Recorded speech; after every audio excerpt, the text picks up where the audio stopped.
Europe 1. Le grand direct des médias, Thomas Joubert. Et suite de notre semaine spéciale, que sont-ils devenus sur Europe 1 ?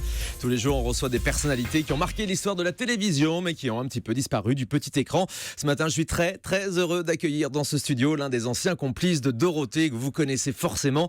C'est Corbier. Bonjour Corbier. Salut jeune et élégant bipède. C'est moi ça ? Bah ouais, je vous trouve très bien. Alors c'est la première question que je pose à tous nos invités cette semaine, Corbier. Comment allez-vous et surtout, que devenez-vous ? Alors ce que je deviens, on va dire tout de suite la deuxième partie, ce que je deviens ce que les médias ont fait de moi, c'est dire rien. C'est pas possible, rien. Bah si. Regardez, j'ai quitté les émissions de télévision en 97. J'aime beaucoup Europe 1. Vous m'avez invité combien de fois ? Donc je deviens rien. Mais parce que vous avez quand même une activité de chanteur, vous sortez des albums. J'ai le dernier qui est là, ici, qui s'appelle Vieux Lion. Vous vous produisez en spectacle, et pourtant médiatiquement vous n'existez plus. C'est ça, on n'existe pas. Mais je ne suis pas le seul, tous mes collègues c'est pratiquement la même chose. Et puis des tas de chanteurs même qui ont été des gens connus, qui ont vendu beaucoup de disques. Si on ne les invite plus nulle part, qu'est-ce qu'ils deviennent ? Ils deviennent rien. Mais vous avez une idée de pourquoi on ne vous invite plus à la télévision ? Sans doute qu'on doit sentir mauvais. Je n'ai pas d'autre solution. Je ne vois pas pourquoi. Non, franchement, je ne sais pas. Vous avez pas une petite idée ? Non, franchement, peut-être qu'on nous a trop vus, ça c'est possible, mais en général, je suis plutôt un type gentil, patient, j'écoute ce qu'on me dit, j'essaye de répondre, j'écris des chansons qui sont pas extrêmement violentes, donc non, je ne sais pas. Alors je chante sans doute très mal, ça peut être une explication. On va vous écouter chanter tout à l'heure d'ailleurs, puisque vous êtes venu avec votre guitare ce matin, vous nous ferez une petite démonstration. Là, vous y attendiez pas ? Non, je suis assez ému de vous rencontrer, Corbier, parce que c'est ce que tous les gens de ma génération doivent vous dire. Vous avez bercé notre enfance, vous avez bercé notre jeunesse. On vous a regardé quand on était petit. Moi, dès Récréa 2, en fait, dès 1982, quand vous avez commencé avec Dorothée. D'ailleurs, comment est-ce que vous êtes arrivé à la télévision ? Par hasard, tout à fait par hasard, je faisais du cabaret, j'étais dans les cabarets qu'on appelle régulièrement Rive Gauche, les cabarets dits Rive Gauche, et puis aussi la Villa d'Est aux Champs-Élysées. Mais pas du tout dans le domaine pour enfants, vous faisiez pas des chansons pour enfants. Rien à voir. Je passais au Caveau de la République, théâtre de chansonniers qui n'existe plus, je crois, et puis Jacqueline Joubert, la maman d'Antoine Decaune, est venue voir ses copains chansonniers, elle ne me connaissait pas, et puis il y avait dans la salle des parents qui étaient venus avec leurs enfants. Et lorsque Jacqueline a vu que les enfants riaient comme les parents, elle est venue me voir en me disant « Écoutez, vous m'intéressez, est-ce que vous voulez présenter des émissions pour les enfants ? Comme ça, on aura les parents aussi. » Alors je lui ai dit « Ouais, pourquoi pas. » Voilà, mais je pensais qu'ils allaient me garder 3 jours. Quoi. Et puis en fait... ça a duré plusieurs décennies. 18 mois. 18 ans. À l'époque donc de Récréa 2, vous composez ce tube que je connais encore par cœur, qui s'appelle Le Nez de Dorothée. Le nez de Dorothée, qu'on se le dise, restera cette année dans sa valise, au milieu des chaussettes rouges et jaunes à petits pois. On se prendra plus les pieds dedans quand elle regarde en bas. Que de souvenirs! Ouais. Cette chanson a une histoire en plus. C'est-à-dire que moi, j'avais pas du tout envie d'écrire une chanson sur le nez de Dorothée, mais il s'est trouvé que les personnes qui nous écrivaient les enchaînements entre les dessins animés, il y avait des enchaînements, et m'avaient dit écoute, voilà, c'est les bonnes résolutions de début d'année, il faudrait que tu trouves un truc rigolo sur Dorothée. Je dis voilà, Dorothée va laisser son nez dans sa valise, puisque elle chantait toujours. Exactement, son tube c'était la valise. C'est ça, avec les chaussettes rouges et jaunes à petits pois. Alors en 87, toute la petite troupe de Récréa 2 suit Dorothée sur TF1 avec ses heures d'antenne hallucinantes, un contrat mirobolant. Qu'est-ce qui a changé ? Vous vous en souvenez entre Récréa 2 sur Antenne 2 et le Club Dorothée sur TF1 ? J'étais mieux payé. C'est tout. Sinon, c'était pareil. En gros, c'était la même chose. On présentait des dessins animés que je ne regardais pas parce que ça ne m'intéresse pas du tout. Et puis... À l'époque, vous vous intéressiez absolument pas aux dessins animés qui mais passaient. jamais. Mais même maintenant, à l'époque où j'étais à l'antenne, je regardais pas les dessins animés. Avant d'être à la télé, je regardais pas les dessins animés. Et depuis que j'ai quitté la télé, je me fous totalement des dessins animés. Ça ne m'intéresse pas. Mais on me demandait pas de regarder les dessins animés, on me demandait de faire le pitre. Et ça, j'y arrive assez bien. Et pourtant, comme ce qui avait changé, c'est que Récréa 2 avait une super image pour les enfants, honnêtement. Et on va pas se mentir, le Club Dorothée, au fur et à mesure des années, a eu une image de plus en plus déplorable. C'était très décrié. Comment vous l'avez expliqué ça? Vous l'avez senti? Vous l'avez ressenti? Oui, mais tout à fait. Oui. D'ailleurs, moi, j'ai quitté l'antenne 1 an avant la fin des émissions parce que je m'y ennuyais. C'était plus comme avant. Il s'était passé quelque chose, je ne sais pas quoi. Est-ce que ça vient du fait que les patrons d'AB, M. Azoulay, M. Berda, avaient créé leur propre chaîne qui donc devenaient des concurrents de TF1 qui nous diffusaient? Mais il y avait une tension entre nos émissions. C'était terrible, quoi. Ouais. C'était terrible. Non, mais c'est vrai, vous avez dû vous engueuler à force de passer tout ce temps ensemble. Vous aviez jusqu'à 30 heures d'émissions par semaine. Non, ça, on s'engueulait pas. Non, alors ça, pas du tout. On était d'accord sur rien entre nous. Hein, moi, je suis plutôt pas vraiment de droite. Et il y a... Oui, plutôt libertaire même. Oui, je suis rouge-noir, quoi. Mais on s'entendait très bien pour faire les andouilles. Lorsque Cabu était avec nous, c'était la même chose, quoi. On était là pour faire un boulot, on le faisait, et il n'y avait pas de raison de s'engueuler avec nos collègues. Mais vous faisiez toujours ce que vous vouliez dans le club Dorothée, Corbier, ou des fois on vous obligeait les seaux d'eau sur la tête, par exemple? Non, ça ne me plaisait pas du tout, mais je le faisais. Oui, j'étais payé pour, je le faisais. Ça ne m'empêchait pas ensuite de dire à monsieur Azoulay, c'est pas bien, ça ne me plaît pas, ça ne m'amuse pas. Mais bon, alors il était très clair, il me disait, t'as le choix, ou tu restes avec nous, ou tu arrêtes, voilà.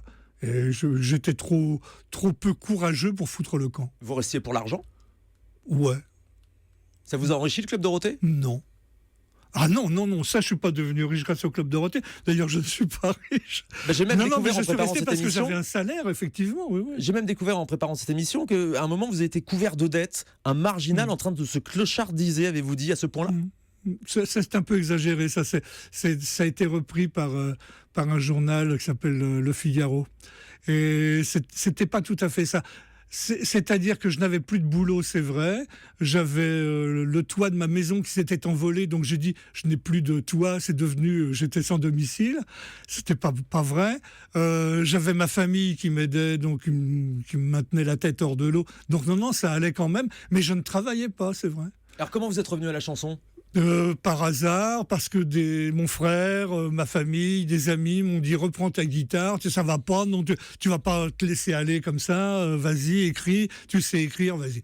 Bon, alors j'ai repris la guitare, j'y croyais pas trop, et puis on m'a invité à Avignon 1 fois, 2 fois, voilà, 3 fois, 4 fois, et puis après les portes se sont ouvertes à nouveau, et puis des gens se sont rendus compte que j'étais pas si mauvais que ça. Voilà. Mais l'étiquette du club Dorothée, elle est toujours très difficile à enlever. Elle est toujours là, je l'aurai jusqu'à la fin de ma mort. Ouais, jusqu'à la fin de votre vie. Non, jusqu'à la fin de ma mort. Jusqu'à la fin de votre mort. On va pas se mentir, la nostalgie autour du club Dorothée, ça vous gonfle quand même. Un petit peu, oui, bien sûr. Bah oui, mais je peux pas en vouloir non plus aux gens, ils ne savent de moi que ça. Je peux pas leur en vouloir. Lorsque quelqu'un dans la rue me rencontre, me reconnaît, ça arrive encore, et des gens viennent me dire « Oh, monsieur Corbier, on vous aime beaucoup, et comment va Dorothée ?» Je peux quand même pas envoyer promener les gens, mais en même temps, qu'est-ce que j'ai à dire sur mes collègues? Qu'est-ce que j'ai à dire sur l'époque qui est totalement révolue? Rien, quoi. J'ai plus rien à dire là-dessus. Mais elle existe, cette nostalgie, c'est même un filon. Vous avez fait un carton revenant sur D8 l'année dernière, en participant à Touche pas à mon poste. C'est vrai. Comment va Jean-Yann? Et Maurice Biraud, il va bien? Pourquoi vous me parlez d'eux? C'est une nostalgie. Oui, d'accord. Ouais, non, mais c'est ma nostalgie à moi. C'est problème de génération. Ouais. C'est ridicule, quoi. On peut pas passer notre vie à parler de choses qui sont révolues. C'est complètement stupide, ça ne veut rien dire. Ça ne veut pas dire qu'on ne doit pas garder un petit côté souvenir dans le fond de la tête, mais c'est quand même mieux d'aller de l'avant. Si on va pas de l'avant, on meurt. Enfin, moi, je meurs, en tout cas. D'ailleurs, vous avez dit que après l'émission sur D8, c'était la dernière fois qu'on vous voyait tous ensemble, tous les 4, avec Dorothée, Jackie, Ariane. Oui, parce que je me suis aperçu d'un truc, c'est qu'on nous invitait pour faire la promo d'un produit qui n'existe plus, mais si jamais j'envoie un disque ou j'envoie un bouquin, on ne m'invite pas. Alors je dis, bon, ça suffit, quoi. Quitte à être marginal, autant que je sache pourquoi. Donc maintenant, à partir de maintenant, je refuse d'être avec toute l'équipe. Alors que j'aime beaucoup mes copains, j'aime beaucoup Jackie, on se voit régulièrement, Dorothée, on s'est au téléphone, Ariane, malheureusement, c'est de ma faute, je lui donne pas beaucoup de signes de vie. Et quant à Patrick, Jones, il paraît qu'il vend des bateaux aux États-Unis, mais je n'en suis pas certain. Donc plus nouvelle, vous n'êtes plus en contact? Non, plus aucun. Si c'était à refaire, Corbier, vous referiez tout? Non, pas tout. Pas tout. Je pense que je ferai peut-être 4-5 ans de télévision et puis j'arrêterai. Alors que là, j'ai fait, je ne sais plus combien, presque 20 ans. 18 ans. Ça a duré trop longtemps. Oui, non, c'est pas bien. Faut pas faire ça. Je le dis, s'il y a des jeunes gens qui rêvent de faire de la télé, ne restez pas 18 ans à la télé, c'est pas bien. Ouais, surtout dans le même rôle. Ça vous colle à la peau? Ouais, on est bloqué, après c'est foutu, quoi. Ouais. Vous êtes venu avec votre guitare donc ce matin. Je me souviens qu'à l'époque dans Récréa 2, vous faisiez un jeu où on vous donnait 5 mots, vous faisiez une chanson. Vous avez aussi créé ces chansons flash qui sont donc de courtes chansons. Hein. Il y a un petit recueil qui a été édité que j'ai là dans les mains. On vous donne en fait un thème et vous faites une chanson, c'est ça? J'en ai quelques-uns sous les yeux. Non. Ça, ce sont des chansons que je faisais en cabaret, d'autres que je faisais aussi à la télévision. Quelques-unes étaient pour les enfants, mais la majorité de ces textes sont des textes de cabaret que j'inventais, que j'ai chanté quelques fois pendant 6 mois, 1 an, et pour certaines que je chante encore maintenant. Alors là, il y en a une qui s'appelle Le Nez, vous la connaissez? Le Nez de Dorothée? Non, c'est Le Nez tout court, avec voir le début. les éléphants ont le nez qui pend, les kangourous le nez tout mou, et dans la mare, les petits têtards ont le nez nuphard. C'est joli, c'est vous qui l'avez écrite. C'est vrai, c'est moi qui l'ai écrit. Ça devait être effectivement pour une émission de télévision. Plutôt côté jeunesse, effectivement. Je vais vous en faire une. Mon voisin est cul de Jacques, son épouse est cul de Jacques, jamais je les entends faire des parties de jambes en l'air. Voilà, c'est fini. Pas mal. Une chanson d'amour. Une chanson. Oui, c'est quoi? C'est laquelle? Chaque fois qu'une belle m'aime, j'écris une chanson jolie. Ça fera dans une semaine, 15 ans que je n'ai rien écrit. Je la fais encore celle-ci. Allez-y. Vous voulez que je la fasse? Vous voulez pas que je en fasse une autre puisqu'on l'a lu celle-là? Alors, vous avez la trouille de celle qui va venir? Non, pas du tout. Je vous écoute. Si les profs des écoles sont pédophiles, mon bébé, c'est pour que le monopole reste pas chez les curés. Ah oui, c'est engagé. Non, c'est de bon goût. De bon goût, je suis pas totalement sûr, non, mais en tout cas, ça note quand même qu'il y a un fossé immense entre votre personnalité et l'image que vous avez envoyée pendant toutes ces années à la télévision en faisant des choses pour les enfants. Mais bien sûr. Et ça vous fait rire, honnêtement. Mais oui. Tout à l'heure, j'ai parlé de Cabu, mon camarade Cabu, qui a été assassiné. Et Cabu venait à la télévision, il faisait des dessins pour les enfants, c'était formidable. Et puis à côté de ça, il était à Charlie Hebdo dans Harakiri et il disait des horreurs. Moi, c'est la même chose, c'est-à-dire que je faisais l'andouille, le gentil, le mignon. Et puis quand je rentrais chez moi, j'avais envie d'écrire une bêtise, j'écrivais une bêtise et puis je la chantais. Mais ailleurs. Ça vous a touché l'attentat contre Charlie Hebdo, évidemment? C'est dégueulasse, c'est une horreur. C'est une horreur. Et puis ce qui est terrible, c'est qu'on n'est pas sorti de l'auberge et que ça va continuer. Je sais pas ce qu'il faut faire. Moi, je ne suis pas un politicien, je ne suis pas un philosophe non plus, mais je vois bien qu'on se dirige vers des choses abominables. Et puis alors, ce truc aussi qui est une aberration, quoi. C'est les élus. C'est pas moi, c'est l'autre. C'est pas moi, c'est machin, c'est bidule. Mais ces gens c'est des horreurs, ces gens-là. Et ils nous dirigent, on les a mis au pouvoir. Vous vous rendez compte de ce qui s'est passé à Nice? Moi, j'étais à Nice, j'étais à l'hôpital à Nice au moment où ça s'est passé. Et je me dis, mais comment un maire ou un élu peut-il... le truc vient de se produire et la première chose qu'il dit, c'est pas moi, c'est le gouvernement. Mais enfin, mais il va bien cet homme-là et il va être réélu et il va faire une carrière peut-être, il sera peut-être un jour président de la République. Mais enfin, moi j'ai honte de vivre avec des gens comme ça.